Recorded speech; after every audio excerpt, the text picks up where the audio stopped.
I love my church, but I don't like the singing/worship. What should I do?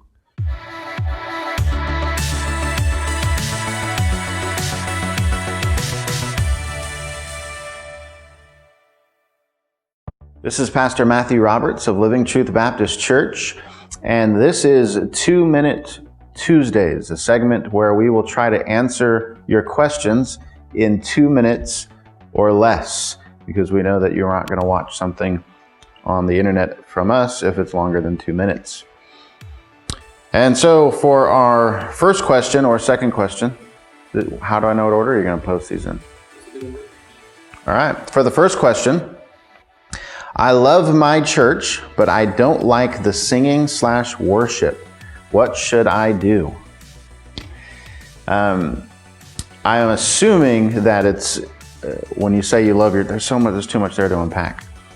If you say that I love my church, but I don't like the singing or worship, I just want to say that I'm assuming that you're implying that you're contemplating leaving your church or finding another church that more suits your style of worship or singing.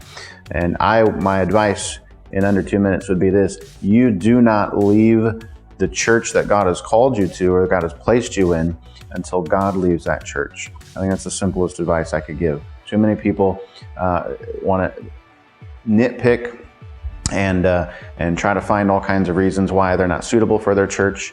That is unbiblical, and it's ungodly. It's unholy.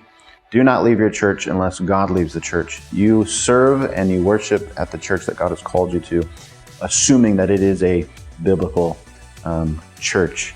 If the preaching is good, and yet it comes down to a matter of preference, they're not using the hymnal that you like or whatever, then that's something that you got to pray about. That's something that you really need to pray about, and then talk to the pastor or those in charge and see what you can do to maybe adjust that preference, or if you feel convicted in a different way for a different kind of worship that more suits the regular principle of worship, then pray about that and talk to your pastor about it. And yeah, come talk to me. Wait, who put in this question?